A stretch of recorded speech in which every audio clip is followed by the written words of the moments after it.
कुंती कहते महाराज उदास मत कर, यदि पति के आदेश हो तो पत्नी पुत्र तैयार करे में कोई देरी नहीं। अरे एक ला कौन पूछे तू 3 ठटुला हो जा है। पांडु कहते बड़ मुश्किल के बात, और क्या मुश्किल के बात?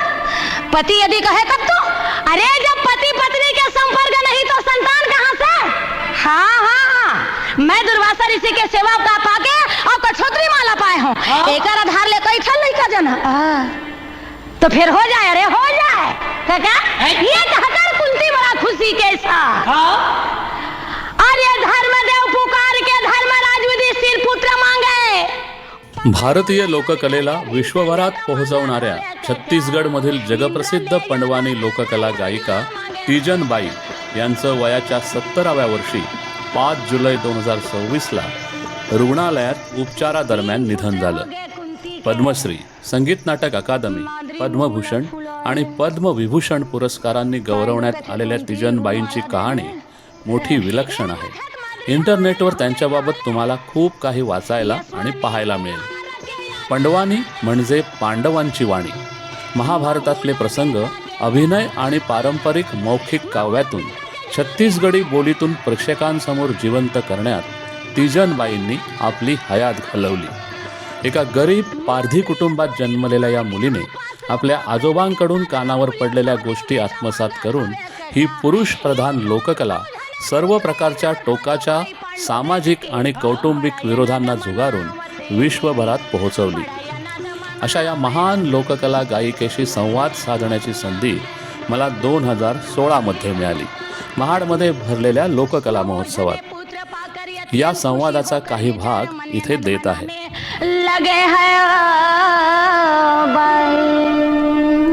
तीजन जी प्रणाम. और सबसे पहले हम ये जानना चाहेंगे कि ये पंडवानी शैली क्या होती है और इसे मंच पर कैसे पेश किया जाता है? पांडव की वाणी है ना, इसलिए हमारे छत्तीसगढ़ी बोलचाल बोली में हमारे बुजुर्ग लोग, कहानी तो पूरी महाभारत की है पर पांडव की वाणी है इसलिए उसको पंडवानी कहा जाता है. और कोई पंडवानी कोई दूसरा शैली नहीं, महाभारत के अंदर की बातें, और नाम ही मतलब पंडवानी के नाम से जाना जाता है, तो इसलिए उनके नाम पंडवानी पड़े हैं. आज भी हमारे बुजुर्ग लोग पंडवानी सुनने चलो करके बोलते हैं. महाभारत सुनने चलो नहीं बोलते, पंडवानी सुनने चलो बोलेगा. तो शुरू से हमारे बुजुर्ग छत्तीसगढ़ी बोलचाल बोली में पंडवानी के नाम पांडव की वाणी है इसलिए उसका नाम पंडवानी पड़ा. लेकिन महाभारत तो इतनी बड़ी है जिसमें 1000 से भी ज़्यादा बहुत सारे प्रसंग हैं, घटनाएं हैं और 100 से भी ज़्यादा पात्र हैं. ये सब कैसे याद रखती हो आप? और आपको आप जब परफॉर्म करती हो मंच पर तो एक के बाद एक आपको ये कैसे सब याद आ जाता है? मैं तो मेरे नाना जी से मात्र कहानी सुनी हूँ, और जो कहानी को जिस तरीका मैंने ढाली है आदि पर्व से लेके स्वर्गरोहण पर्व तक, तो उसको क्या कहा जाए, माँ सरस्वती और कृष्ण जी के देन थी तभी मैंने कुछ कर पाई हूँ. ये मैं अपने आप से नहीं करती, ना तो मैं पढ़ी लिखी भी नहीं हूँ, अंगूठा छाप हूँ. अभी मैंने साक्षरता अभियान में जो कलेक्टर लोग अभियान चलाए थे उनमें 5 अक्षर लिखने सीख गई हूँ, तो वही लिख लेती हूँ बस. पढ़ी लिखी है ही नहीं. जो भी मुझे पढ़ाया लिखाया ऊपर वाले ने किया, मेरी कोई मर्जी नहीं है, भगवान की जितनी मर्जी थी वही काम कर रही हूँ. आज भी जहाँ से कथा आपको कहना है आप कह दो, मैं स्टेज के ऊपर में उसके लिए नई रिहर्सल नहीं कुछ, मैं डायरेक्ट शुरू कर लेती हूँ. बस ईश्वर से प्रार्थना करती हूँ कि भाई मुझे सहायता कीजिए. वो ज़माना था जो आपके नाना जी पंडवानी कहते थे, उस समय ये किसी लड़की को या किसी महिला को पंडवानी कहने की इजाज़त नहीं थी. छुट्टी पाने के बाद मैं कबड्डी सूर खेलने जाती थी. मैंने लड़कों के खेल मुझे बहुत पसंद, बाटी भौरा गिल्ली डंडा ये मुझे बहुत पसंद. तो मैं खेलने गई खेल कर जब आई तो मतलब कि कीचड़ में सनी हुई थी। मेरी माँ देखी तो मेरे को झाड़ू लेके दौड़ाने लगी, जा नहर चल रहे हैं, हाथ पैर धो के आना, तब खाना खाना, नहीं तो मैं खाना नहीं दूंगी। तो दौड़ाई तो मैं दौड़ के जा रही थी। जाते जाते उसी तरफ मैंने जाना था, उस तरफ नाना जी की छोटा से झोपड़ा था। हम लोगों का भी झोपड़ा था छोटा से, पर उनके भी छोटा से झोपड़ा था। उससे पार लग रही थी तो द्रौपदी चीरहरण की कथा वो कहा। कितने समय के कह रहे थे मेरे को पता नहीं। जब उसके साड़ी खींच रहे थे तो वो भगवान कृष्ण को इतनी टेर लगा के पुकार रहा था, तो मेरे दिल में इतनी जम के झटका आई कि जैसे कोई करेंट आता, इसी तरीका तो मैंने रुक गई। मुझे कैसे लग रहा है, मतलब कैसे लग रहा है, नाना तो चिल्ला रहा है और मुझे कैसे लगा। ऐसे मैंने चुपके खड़ी हो गई, सुनने लगी। भगवान कृष्ण को याद की। द्रौपदी मतलब अपन खुद ही द्रौपदी बन के चिल्लाया, और चिल्लाने के बाद भगवान कृष्ण आया, उसके बदन में पीताम्बर पुराने लगा। बस यहाँ तक कथा सुनते सुनते मेरे तो पूरा रोंटा खड़े हो गए कि मेरे को बार बार वो घुरघुरी आते थे और बार बार शांत हो जाती थी। ये बात क्या है? द्रौपदी कहे स्वामी, ये भाई बंधु सब एक दिखावा है। संसार में मेरा कोई नहीं। अच्छा। या मन में सोच कर देवी द्रौपदी कहे कन्हैया, आप तो दया के सागर हो मुरारी, बचाओ मेरे लाज बचाओ। ये बात सुन के कृष्ण जी चौक के आगे आवे। रुक्मणी कहे प्रभु आगे जात क्यों न तो पाछे लौट के आवत काबर नहीं। ये बात ले सुन के कहे क्या बताऊं रुक्मणी, यह समय तो द्रौपदी के ऊपर में कष्ट दुखा है। रुक्मणी कहे स्त्री के लाज ही एक इलाज है, इस वक्त लाज आप बचाइए। कृष्ण जी चाहे छलांग गरुड़ में। अच्छा कृष्ण जी पहुंच गए और वो पेड़ के साथ पीताम्बर पुरोवत रहे। दोनों हाथ में पकड़ा दुशासन साड़ी। अरे जल्दी दुशासन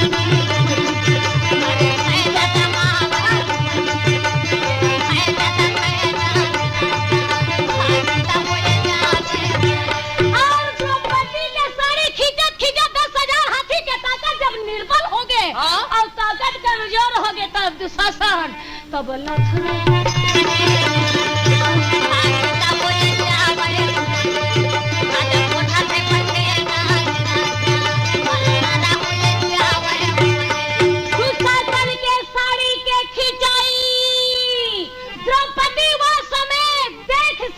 खींचना एक कहा वो तो चक्र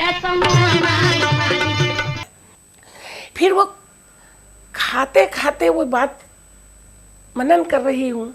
भगवान कृष्ण को नाना ने इतना जोर से चिल्लाया, द्वारका से कृष्ण आया, द्रौपदी की चीरहरण हो रहा था, साड़ी पुराया। ये क्या बात है? अब वो मेरे दिमाग से हट नहीं रहे हैं। अब मैं रात को जो खेलने जाती थी 7-6 बजे ना, वो खेलना बंद कर दी। सहेली लोग चिल्लाने लगी चलिए ना खेलने के लिए। बोले मैं नहीं खेलने वाली, मेरी तबीयत अच्छा नहीं है, क्योंकि मेरे मन वहाँ लग गए। खेलना कूदना बंद और नाना के पास जो ही एक तारा की आवाज़ झुनझुनात आती और मैं झट से जाके दरवाजे के सामने बैठ जाती। हम ये जानना चाहेंगे कि आपको सबसे ज़्यादा दिक्कतें कब आई? शादी के बाद भी आपको बहुत सारे संकटों का सामना करना पड़ा। देखिए शादी करने के बाद तो कोई दिक्कत नहीं आई। जितना दिक्कत आई ना वो मतलब सीख रही थी वही समय बहुत दिक्कत आई। मेरी माँ ने खूब मारती थी, घर के अंदर कर देती थी, खाना खाने नहीं देती थी। तो मैं तो छोटा सा वो झोपड़ा दरवाज़ा था, मैं अंदर में घुसती थी, खाना खा लेती थी और जिस घर में डाल देते थे वही घर में जा घुस जाती थी। मतलब इतने मतलब मार खाई हूँ कि दूसरी लड़की रहती तो बोलते कि फोकट के मार खाना है, सीखना कम है, मार खाना ज़्यादा है, तो भैया नहीं सीखूं तो ही सही। पर मैं तो जितना ही मार खाती थी उतना मुझे सीखने का लालच बढ़ता था जी। अब फिर आ गई तो तेरे माँ मारेगी, बोले मारने दे, मारते मारते मैं बचूंगी, अब मर गई तो गई। ऐसे बिल्कुल ऐसे ठान ली थी कि मुझे सीखना है तो पूरा सीखना है। ए मोहन, हाँ दोनों दल तो तैयारी हो गए सही। अच्छा। पर ये कौरव पांडव दोनों दल के बीच में मोर रथला रथला घुसा के दिखा ताकि मैं देख लेता हूँ यहाँ कौन कौन वीर आए। अच्छा। कृष्णा देखा अकेला, चलिए अर्जुन चलिए। कृष्ण जी अपन रथ घुमावे, वीर बजरंगबली रथ के पताका मां। अच्छा। गदा धर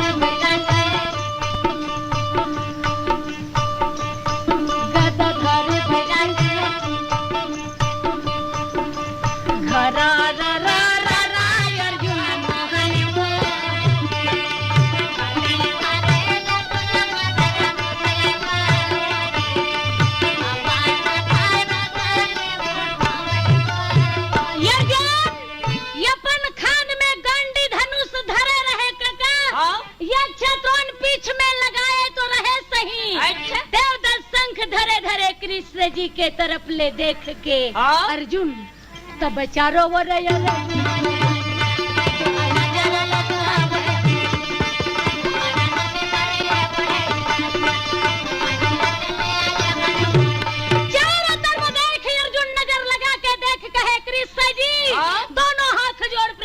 कहे मुरारी। अच्छा। भीष्म पितामह बाबा गुरु द्रोणा ये भाई बंधु सब ले मैं नाश करके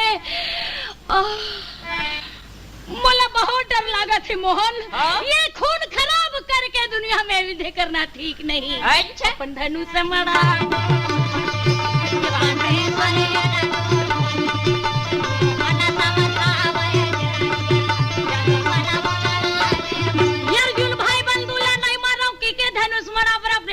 कृष्ण के पास हाथ जोड़कर बड़ा विनती के प्रभु के साथ बोलने लगे हैं। इसीलिए तो मेरी माँ ने मारी तो मैं चनखुरी नाम के गांव चली गई हमारे साथी लोगों के साथ, अकेली, किसी के साथ नहीं, एक ही कपड़ा में। अब वहाँ गई तो उन लोग खाना वाना देते रहे, फिर झाड़ू चटाई बनाती और फिर बनवानी शुरू करती। लेकिन शादी के बाद आपके पति ने भी हमेशा आपको विरोध किया और मंच पर जाने के लिए विरोध किया गया। इसके बावजूद भी आपने इस कला को नहीं छोड़ा। ये शक्ति आपने कैसे पाई? घर में जो भी डांट फटकार होते रहे, हम 3 बच्चे के माँ भी हो गए, पर भी उसके जो दिमाग में बसा था ना, वो नहीं करना है, नहीं करना है, नहीं करना है। तो हम तो अपने जिद में अड़े रहे कि चाहे आपको हमें त्यागना ना पड़े, पर हम इसको नहीं त्याग सकते। फिर हमसे वो तलाक ले लिया, हम तलाक दे दिए, 3 बच्चे हमारे पास रख लिए और हम बच्चों को पाल रहे थे और प्रोग्राम दे रहे थे। तीजन जी, आपको एक और बहुत अच्छा मौका भी मिला आपकी कला को भारत के सामने लाने का। वो मौका ये था कि आपको श्याम बेनेगल ने जो एक प्रोग्राम बनाई थी भारत एक खोज, उसमें आपको मौका मिला। ये भारत एक खोज का क्या अनुभव रहा है? भारत के खोज में गई थी और ऐसे बैठ के गाना बजना हम लोग कर रहे थे, तो ओमपुरी बैठे थे। वो अभी ओमपुरी से मिली तो बात बोल रही थी मैं। ओमपुरी बैठे थे और मैं देख गई तो मैं उसको नमस्कार की और बोले क्या करूं सर, मैं छोटे से गांव की कलाकार हूं और श्याम बेनेगल जी ने मेरे को बॉम्बे तक ले आया तो मेरे को बहुत डर लग रहा है। तो उन्हें कहने लगा क्या, श्याम बेनेगल जी जो लाते हैं अपने पिंजड़े में वो शेर पकड़ के लाते हैं, गिदड़ को नहीं लाते। तो मुझे दिल से उन्हें चाहा। श्याम बेनेगल जी 10 प्रोग्राम लिया, 10 दिन के लिए बुकिंग कराए थे, पर मैं 3 दिन में पूरा 10 कथा ख़त्म कर डाली। तो मेरे को थपथपा के कहने लगा कि आप एक कलाकार हो जो मेरे को हर चीज़ से बचा दे, नहीं तो कलाकार 10-10, 11 दिन, 15 दिन तक ले काम करते करते मतलब हमको हलाकाना हो जाता था। तीजन जी, आपको तो बहुत सारे सम्मान मिल चुके हैं, पद्मश्री मिला है, डॉक्टरेट मिली है, पद्म भूषण भी मिला है, लेकिन जब सबसे पहले आपको पद्मश्री का सम्मान मिला तब क्या लगा आपको? तब आपने क्या महसूस किया? अरे पद्मश्री क्या है मेरे को पता नहीं। मैं इलाहाबाद में थी तो इलाहाबाद के लोग बहुत परिचित था। तो जब मैं पहुंची तो कहने लगे बधाई हो तीजन बाई पद्मश्री को, तीजन बाई पद्मश्री को।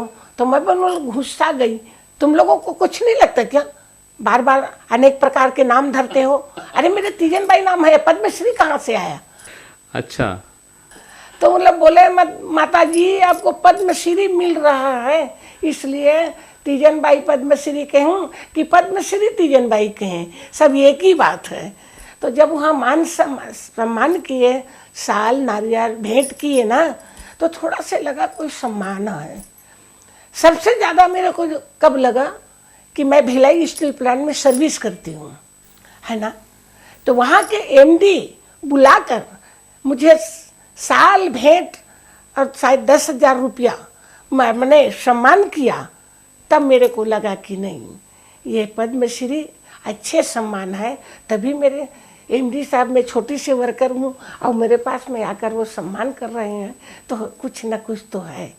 सबसे पहले आपने भारत के बाहर किस देश में आप गई और किस देश में आपने परफॉर्म किया और वहाँ का अनुभव क्या था? और उसके बाद आपने दुनिया भर के कौन कौन से देश ने आपने परफॉर्म किया देश में, और वहाँ का क्या अनुभव रहा है? सबसे पहला पेरिस गई थी तो डर तो लगा, क्योंकि जिसके घर में बाइसिकल नहीं है, जिसके घर में गाड़ी बैल नहीं है, और डायरेक्ट एरोप्लेन में उड़ने जा रही है, तो उस समय सोचकर तो बहुत घबराहट आई, एकदम पसीना छूट रहे थे मेरे को। जब दरवाजा के अंदर गई ना तो सब जनता देखी, पूरा बैठे हुए 300 कलाकार हम लोग थे, वो सबको देखी ना तो थोड़ा से ताकत आए, जब इन लोग जा रहे हैं तो मैं क्यों नहीं जाऊंगी, ऐसे करके तो कुछ डर कुछ ताकत करके मैंने पेरिस 1 महीना के लिए गई थी। अब तो पेरिस में 8 बार जा चुकी हूँ। पेरिस से Switzerland, German, Tunisia, Malta, Cyprus, Turkey, Bangladesh, Mauritius, Italy, रमन, सभी जगह जा चुकी हूँ। इतने सालों से आप ये पंडवानी पेश करती आ रही है तीजन जी, लेकिन ये पूरी जब महाभारत का एपिसोड जब आप परफॉर्म करती हो तो इनको लोगों को अपने साथ एक कैरेक्टर से दूसरे कैरेक्टर में ले जाना होता है, ये आप कैसे करती हो?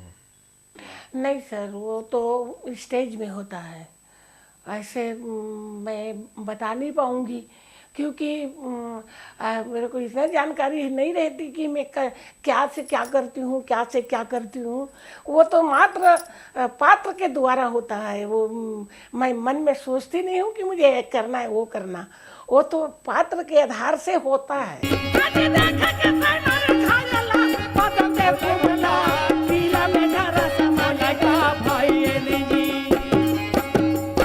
यदि यही प्रकार अर्जुन और कर्ण के माथे लगी लड़ाई, आने वाले परले आजे तो ना हो जाए, नहीं दूसरा बोले परले होगा, पर कैसे? हमें भी पता है कि परले होने वाला है, तो जीत और हार किसकी होगी? तीसरा बोले आप कमाल कर रहे हैं बड़े भैया, अरे जहाँ धर्म है वहाँ कृष्ण, और जहाँ कृष्ण है वहाँ विजय होने में संदेह नहीं। आप भी देखिए, हमें भी देखने दे। कर्ण अर्जुन की लड़ाई देखने के लिए विमान में बैठे हुए देवता नजर लगाए रहे, और दूसरा वार गदाधारी भी।